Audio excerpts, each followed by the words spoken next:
Hoje é um culto destinado a missões e é um culto que nós devemos falar sobre os discípulos de Jesus que foram comissionados para o exercício da obra da evangelização. E eu quero falar sobre 4 qualidades que um discípulo de Jesus, que um evangelista, que um missionário, que um apóstolo, que aquele que se presta a ganhar almas para Jesus deve ter. 4 qualidades. Primeira qualidade: se você quer ser um ganhador de almas, se você quer ser um discípulo de Jesus, se você quer ser um apóstolo, se você quer ser alguém que ganha alma para Jesus, você deve buscar desenvolver essas 4 nobres qualidades. E é claro que eu poderia falar destas qualidades a partir do próprio Senhor Jesus. Eu poderia falar destas qualidades a partir dos discípulos de Jesus que estavam naquela casa em Cafarnaum naquele dia. Eu poderia falar destas qualidades baseando-me nas pessoas que estavam ali junto com Jesus naqueles dias. Mas eu não quero falar com base nestas outras personagens que aparecem nesse texto, senão eu quero me basear nos 4 amigos que levaram o paralítico até Jesus.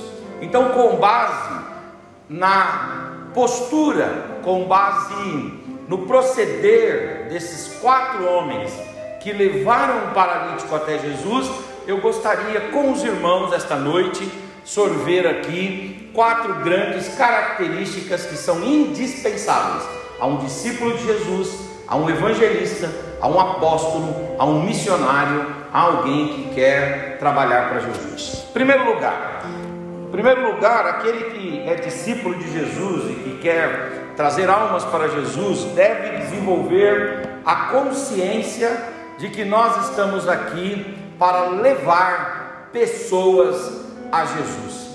Esses 4, eles têm uma qualidade: eles levam pessoa a Jesus. Nós não sabemos os nomes dos 4, nós não sabemos nada sobre as suas biografias, nós não sabemos sobre a formação deles, não sabemos onde eles moravam e nem o que pensavam a respeito da vida ou de outros aspectos concernentes à vida. Não sabemos se eles eram ricos, se eles eram pobres, não sabemos se eles eram cultos ou se eles eram indoutos. Nós sabemos que eles são pessoas anônimas, mas que colocaram no coração o desejo de, não obstante ao anonimato, ao ostracismo, a atividade que eles decidiram fazer foi a atividade de levar pessoa a Jesus. O discípulo de Jesus está aqui para, como aqueles 4 homens, levar pessoa a Jesus, conduzir paralíticos, enfermos, surdos, cegos, mudos, pessoas que estão mortas em delitos, em pecados, pessoas que estão oprimidas por demônios, pessoas que estão possessas por espíritos do mal, pessoas que estão caídas de forma terrível e desastrosa. O papel do discípulo de Jesus é pegar estas pessoas e levar estas pessoas até Jesus. O nosso papel não é converter as pessoas, o nosso papel não é mudar a realidade das pessoas, o nosso papel não é transformar o contexto que as pessoas vivem. O nosso papel primordial é colocar essas pessoas diante de Jesus. E colocando essas pessoas diante de Jesus, nós obteremos para estas pessoas a transformação, o livramento, a cura, a saúde, para a glória e honra do Senhor.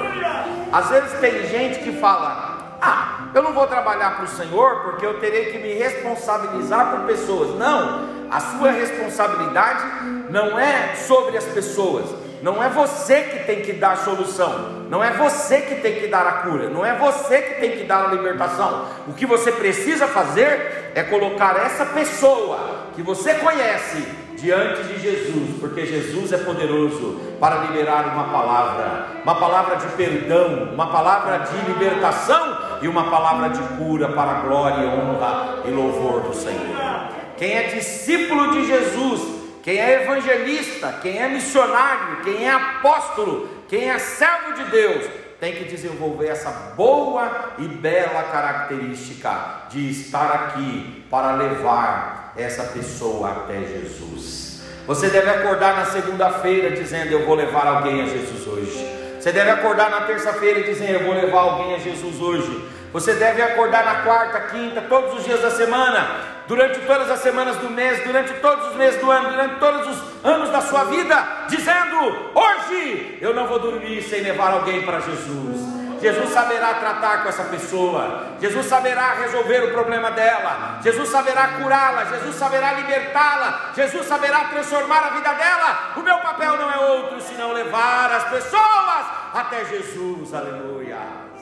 Esses 4 homens, eles são maravilhosos, porque eles vão levar pessoas a Jesus. Agora não pense você que quando você está levando pessoas a Jesus, você não vai enfrentar dificuldades. Esses 4 homens aqui, eles enfrentaram dificuldades. Primeira dificuldade, a dificuldade da multidão. O texto fala que havia ali uma multidão, e essa multidão, ela impedia de aqueles 4 levarem pessoa a Jesus, o paralítico a Jesus. Quando você está levando uma pessoa a Jesus, saiba que você vai enfrentar os reveses. Saiba que você vai enfrentar oposições, Sidney. Você decidir levar o seu vizinho a Jesus, não vai ser fácil. Vai ter uma multidão contra, vai ter uma multidão que vai se opor, vai ter alguém que vai ser antagônico. São multidões. Multidões aqui no texto é multidões de pessoas, gente. Mas aqui, figurativamente, nós poderíamos dizer que há multidões de pecados que impedem a gente de levar pessoas a Jesus. Há multidões de demônios que impedem a gente de levar pessoas a Jesus. Há multidões de desculpas que impedem a gente de levar pessoas a Jesus. Há multidões de heresias que impedem a gente de levar pessoas a Jesus. Há multidões de adversidades e vicissitudes e contingências que nos impedem também de levar pessoas a Jesus. Mas se você não desistir no caminho, se você não retroceder, se você não capitular na sua carreira e você insistir, você vai conseguir vencer essas multidões e colocar essa pessoa diante de Jesus, e Jesus vai operar a obra. Jesus vai realizar o milagre, Jesus vai trazer a salvação, Jesus vai trazer perdão, Jesus vai trazer libertação e Jesus vai trazer cura. O papel do discípulo, o papel do evangelista, o papel do apóstolo, o papel do missionário, o papel de cada um de nós é levar pessoas a Jesus. Eu vou enfrentar multidões? Vou, mas eu devo levar pessoas a Jesus. Uma outra coisa é que eles não enfrentam apenas a dificuldade relacionada às multidões, eles enfrentam também as dificuldades relacionadas ao acesso. E é interessante que eles tentam pela porta e a porta está travada, e eles então tentam pela janela e a janela está travada, e aí um olha para o outro e diz assim: vamos desistir? Vamos abandonar o barco? Vamos parar aqui com o nosso papel de levar esse homem até Jesus? Não, nós vamos ser criativos, porque diante da multidão e diante da ausência de acessos fáceis, você precisa pedir uma iluminação do alto, você precisa receber uma revelação de Deus, você precisa ser clareado pelo Espírito Santo para dizer para você: o caminho da porta está fechado, o caminho da janela está fechado, mas eu abro um outro caminho para você, eu abro um outro acesso para você. Olha essa escada aí do lado, sobe nela, vai lá no telhado, mas o telhado está fechado também, abra aqui, porque é aqui que você vai encontrar o Senhor. E aí então eles, com muita criatividade, com muita insistência, venceram a multidão e venceram a falta de acesso, mas colocaram aquele paralítico diante de Jesus. Eu venho aqui para dizer para você, meu irmão e minha irmã que está me ouvindo aqui esta noite, nesse culto de missões, desenvolva essa qualidade. Coloque no seu coração o desejo voraz, a vontade obstinada coloque no seu coração a resolução plena de dizer: eu vou levar pessoas a Jesus, porque quem leva pessoas a Jesus é discípulo de Jesus. Uma segunda característica muito importante aqui nesse texto é que o discípulo, o evangelista, o apóstolo, o missionário, não deve apenas estar imbuído de uma consciência de levar pessoas a Jesus, ele também precisa estar convicto de que ele precisa trabalhar na coletividade.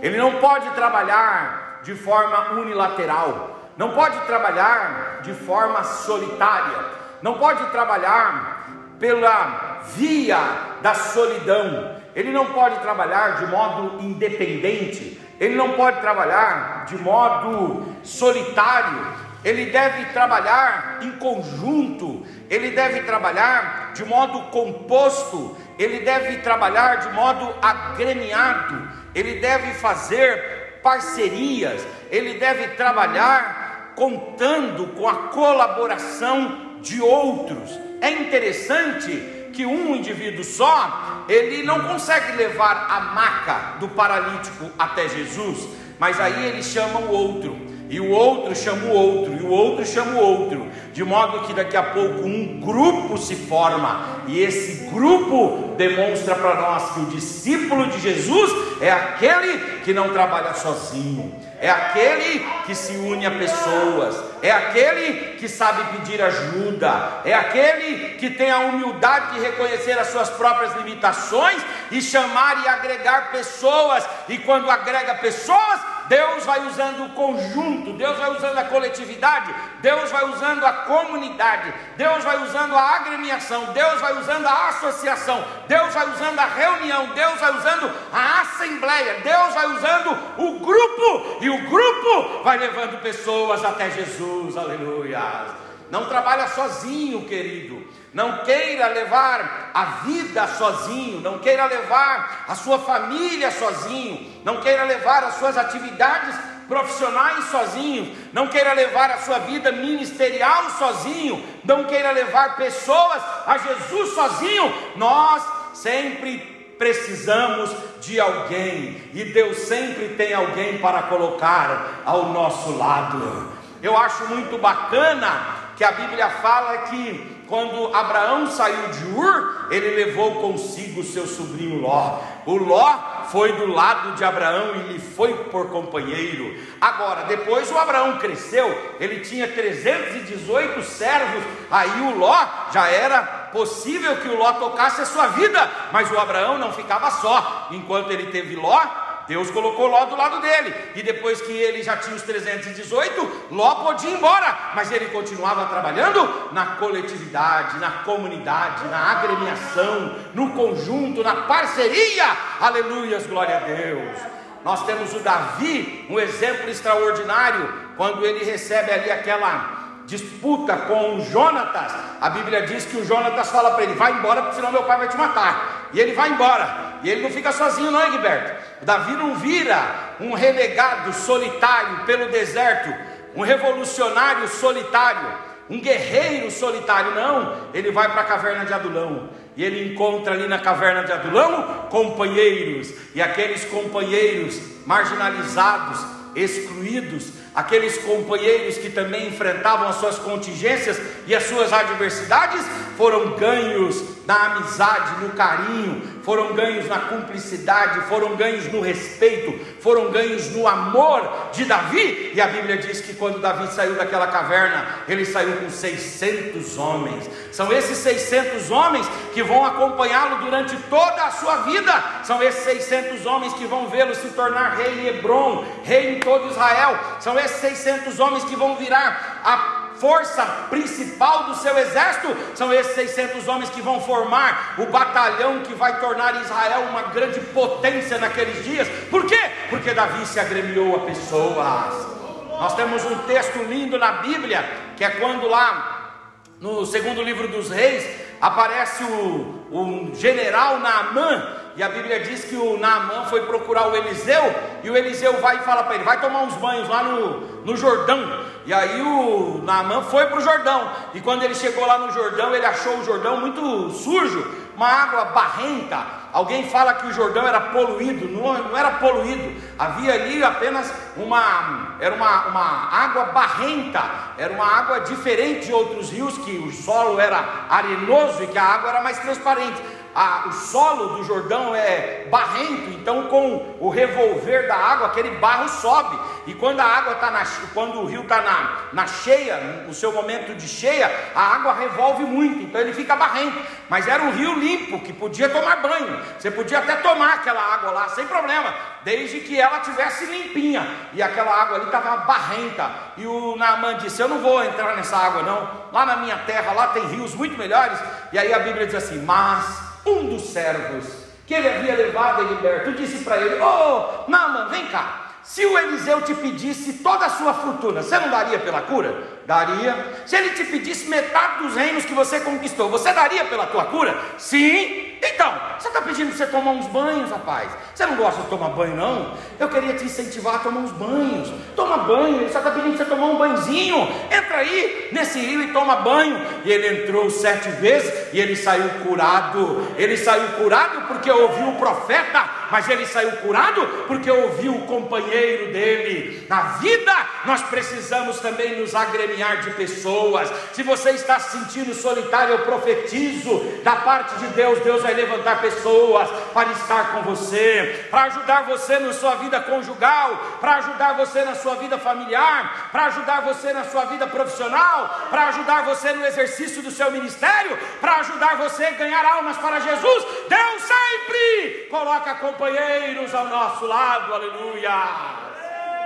Jesus, sendo quem era, ele não andou sozinho, ele tinha 12, e dos 12 ele tinha 3. Paulo, sendo quem era, aliás, uma das coisas mais bonitas, eu gostaria até de sugerir para os irmãos, por conta da exiguidade do tempo, eu não vou fazê-lo aqui, mas uma das coisas mais bonitas que existe, sabe o que é? É você parar para estudar os fechamentos das cartas paulinas, aquelas considerações finais das cartas paulinas, e você separar desde Romanos até a carta de Filemon, Tito e Filemon, até a última carta dele, desde Romanos até Filemon, são as 13 cartas. Você fazer um trabalho ali nos últimos versículos, quando ele fala assim, ó, saúdem, dê um ósculo aí, dê um beijo aí, e ele começa a falar dos nomes, né? Ele fala de Timóteo, ele fala de Trófimo, ele fala de Onésimo, ele fala de... E ele vai falando os nomes dele. Você vê que Paulo, apesar de ele ser aquele indivíduo duro, ele sabia que ele podia ser um indivíduo duro, difícil relacionamento, mas ele se esforçava para relacionar-se com as pessoas e sempre ter gente com ele. Aliás, quando ele escreve 2 Timóteo, segunda carta de Paulo a Timóteo, lá no capítulo 4, versículo 10, ele fala para Timóteo assim: venha depressa ter comigo, porque eu estou só. Paulo não gostava de ficar só, ele estava preso, mas ele gostava de receber os irmãos que vinham visitá-lo, que vinham trazer coisas para ele, deixar coisas. Ele tinha amigos fiéis e íntegros durante a sua caminhada. Por quê?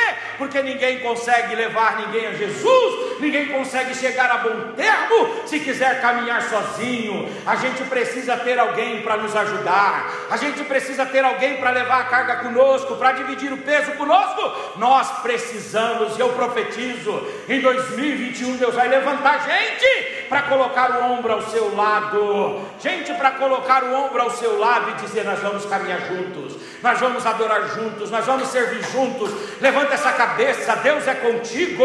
Levanta essa cabeça, anima o seu coração, porque Deus vai fazer você chegar lá para a glória, honra e louvor do Senhor.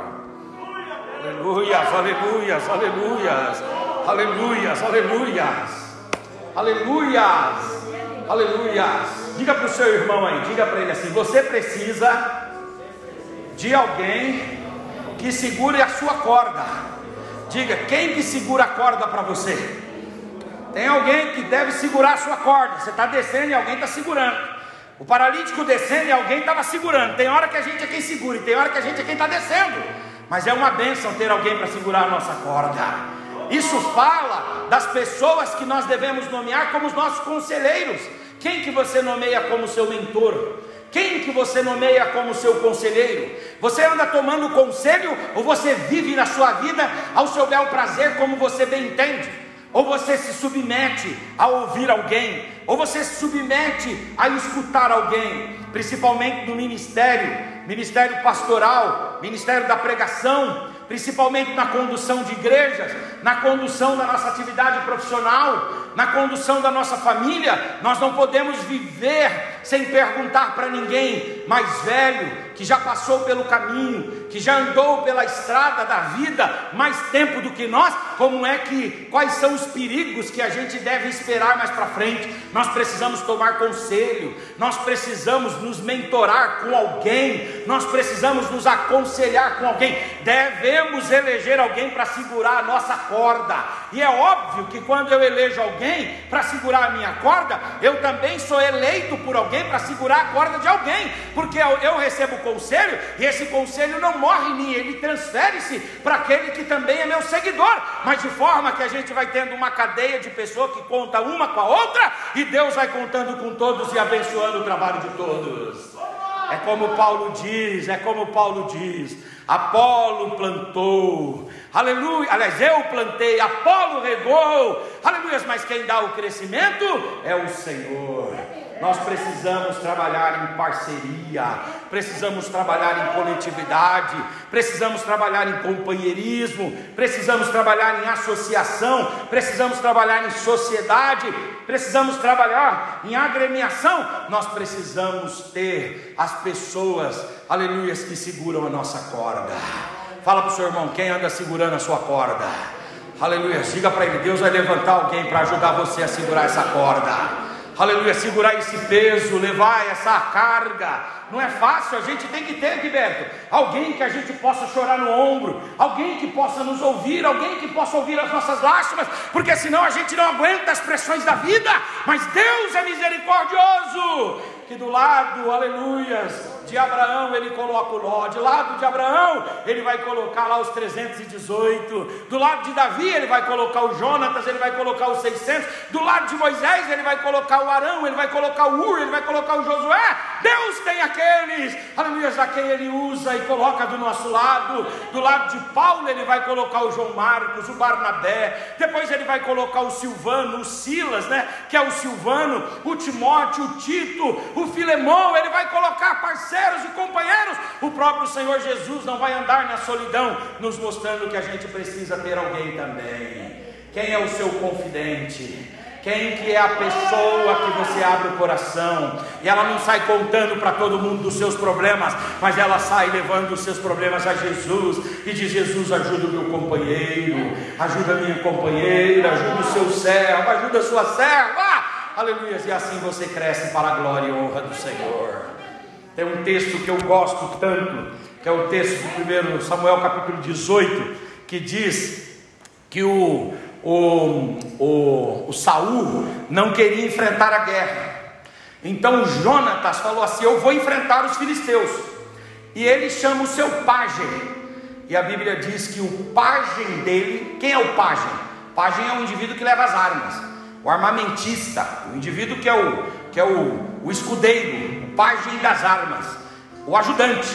Ele diz assim: meu pai está cansado, o meu pai não está querendo guerrear, os homens do meu pai também estão cansados, mas eu vou enfrentar os filisteus.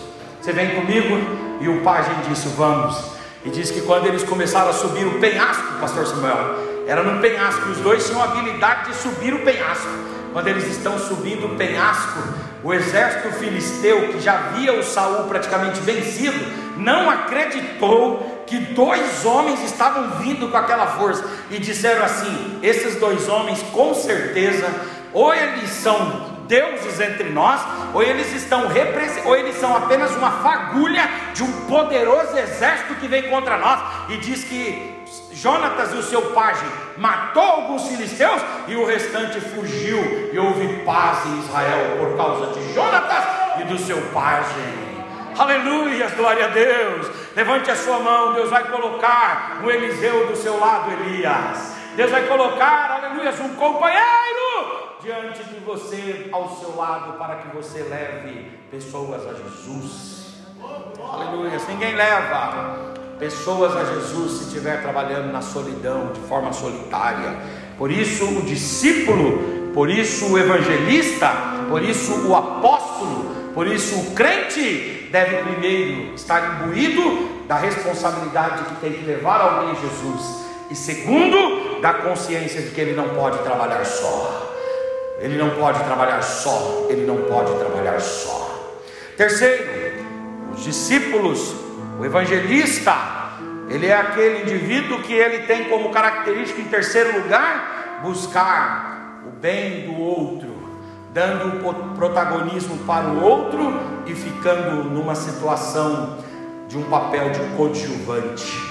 Eu acho muito interessante isso aqui, gente. O texto diz que os 4 não apareceram. Eles são anônimos, irmãos. São anônimos aqui. Eles não aparecem. Só que depois que eles vão descendo lá, depois que eles vão colocando o corpo diante de Jesus, o texto diz assim: e Jesus viu a fé deles. O texto é bem claro quando diz no versículo 5: Jesus vendo-lhes a fé. Jesus não viu a fé, o Sidney, do paralítico, não está aí no texto não. Jesus não viu a fé dos escribas que estavam sentados lá na reunião. Jesus não viu a fé do dono da casa. Jesus não viu a fé daqueles que estavam ali assistindo, da plateia. Jesus viu a fé nem daquele que era o protagonista, que vinha sendo trazido para ser curado. Jesus viu a fé do coadjuvante. Jesus viu a fé do anônimo. Jesus viu a fé daquele que não aparece para promover o outro, daquele que trabalha como coadjuvante para dar protagonismo ao outro, daquele que trabalha nos bastidores para que os artistas possam brilhar, daqueles que carregam e fazem um serviço pesado para que outros possam aparecer, daqueles que buscam primeiro o bem do outro para depois buscar o próprio bem. Mas Jesus não é ignorante. Jesus sabe das coisas. Jesus sabe quem deve e quem não deve receber honra, louros e reconhecimento. Jesus cura o paralítico, mas Jesus não dá uma palavra para o paralítico ali de elogio. Jesus dá de cura e de perdão dos seus pecados. Mas quando Jesus se refere aos 4 anônimos, o texto diz assim: Jesus viu-lhes a fé. Jesus admirou-se da fé. Jesus ficou impressionado com a fé. E Jesus saiu dali. Ele até esqueceu o paralítico que ele curou, até esqueceu as pessoas. E alguém perguntando: Senhor, o que mais te chamou a atenção hoje, no culto de hoje, aí em Cafarnaum? O Senhor curou lá um paralítico, mas o que mais te chamou a atenção? Foi o paralítico? Ele diz: não. Foi a multidão? Não. Foram os escribas que estavam ali sentados? Não. Então o que mais te chamou a atenção? O que mais me chamou a atenção foram os 4 anônimos, que eles acham que eu não conheço o nome deles. Aleluia, a história deles não vai aparecer, mas eu sei onde eles moram, quem são eles, e eu reservo algo extraordinário. Aonde for pregado o evangelho do reino de Deus, aleluia, a história desses 4 será referendada como homens, aleluia, que atuaram, aleluia, num papel de coadjuvantes para dar protagonismo para outros, para que o nome do Senhor fosse louvado. Aleluia, discípulo que é discípulo, evangelista que é evangelista, crente que é crente, apóstolo que é apóstolo, missionário que é missionário, suporta o anonimato para dar protagonismo a outro. Mas Jesus sabe quem é que coloca a mão no arado. Jesus sabe quem é que trabalha. Jesus sabe quem é que faz o esforço. Jesus sabe, Jesus está vendo. Ele sabe quem é que leva a carga de verdade. Jesus não é ignorante, ele sabe quem é que tem que ser de fato e de verdade reconhecido.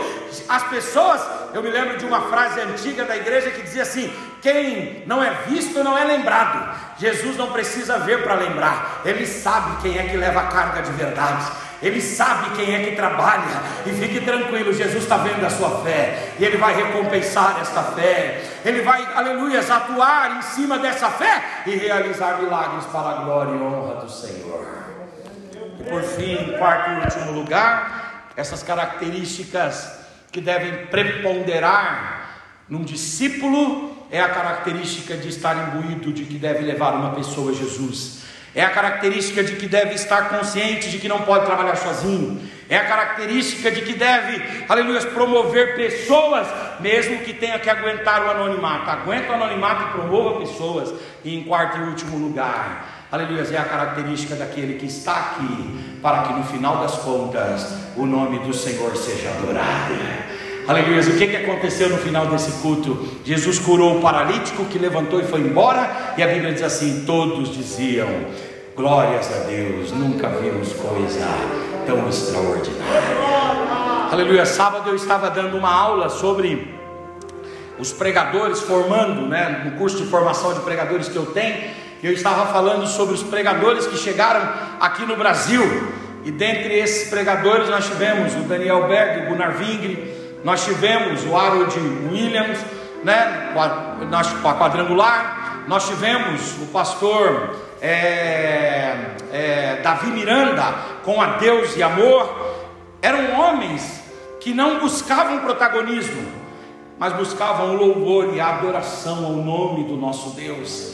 É essa escola que deve nos ensinar, uma escola de homens que não são megalomaníacos, homens que não são antropocêntricos, homens que não se sentem semideuses, homens que sabem o lugar que tem, que é um lugar de apoio, de cooperação, porque quem faz a obra, quem é o dono da obra, e a quem deve a obra louvar, única e exclusivamente é o Senhor.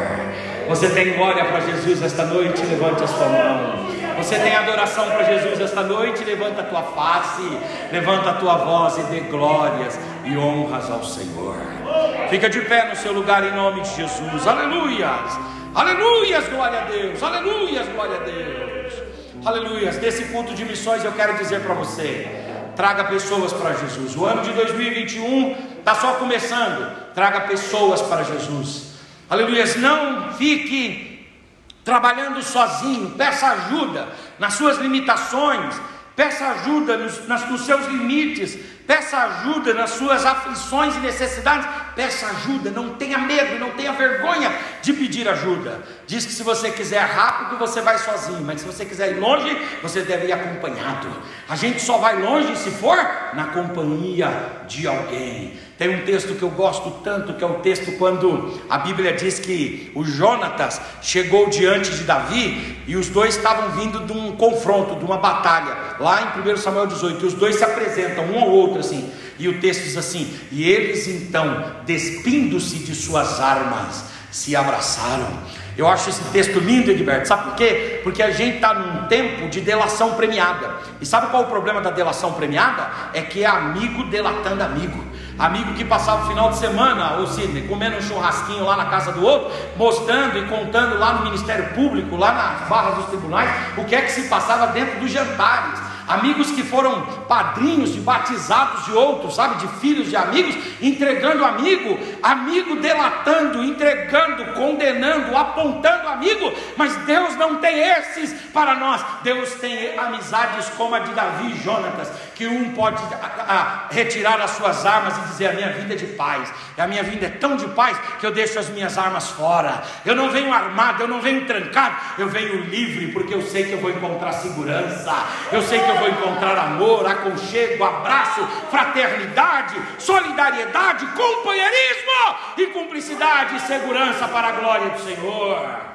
Viva a sua vida, aleluia, e receba esse conselho de Deus aqui para você esta noite, aleluia. Não apenas leve pessoas a Jesus e se una a pessoas, mas também não tenha medo de cumprir um papel, aleluia, de bastidor, um papel de coadjuvante, porque Jesus sabe quem é que trabalha de verdade. Jesus sabe quem é que trabalha de verdade. Ô pastor Samuel, que texto lindo é aquele que Jesus chama e fala assim: chegou a hora da gente fazer aqui a entrada triunfal em Jerusalém. Amém. O senhor vai buscar o que, Senhor? O senhor vai buscar aí um animal, os cavalos, o asalão, vai buscar aí o melhor camelo egípcio? O senhor vai buscar o que? O senhor quer lá os rinocerontes dos persas para o senhor entrar aí? O senhor quer o que? O que o senhor quer? O senhor quer as cabras montesas da Babilônia? O que o senhor quer? Aí ele diz: não, eu quero quem trabalha mesmo. E quem é que trabalha? Quem trabalha desde que o mundo é jumento. Pega o jumento aí, que é o jumentinho que vai entrar comigo. Mas quem é o jumento? O jumento é quem trabalha mesmo. Aleluias. É muito bom ser camelo, sim ou não? Mas camelo leva um só, né? No máximo 2. Mas o jumento não. O jumento é sol a sol, pancada sobre pancada, pobreza, escassez, dificuldade. Mas na hora de escolher, Jesus fala: eu sei quem trabalha e eu sei quem está aqui para aparecer. Chama o jumento, que agora é a hora dele ser honrado. Jesus sabe quem é que segura a corda, sabia? E Jesus viu a fé desses homens aqui. Não tenha medo de desenvolver esse trabalho, aleluia, um tanto por trás das cortinas, um tanto de bastidor, um tanto de serviço. Não tenha medo, porque Jesus sabe na hora de recompensar quem que ele deve recompensar. Ele conhece a todos. Aleluia. E coloque no seu coração que você está aqui para que a sua obra redunde na adoração ao Senhor. O seu amor é tão forte, mais que o inferno e a morte, são torrentes que arrebentam o chão.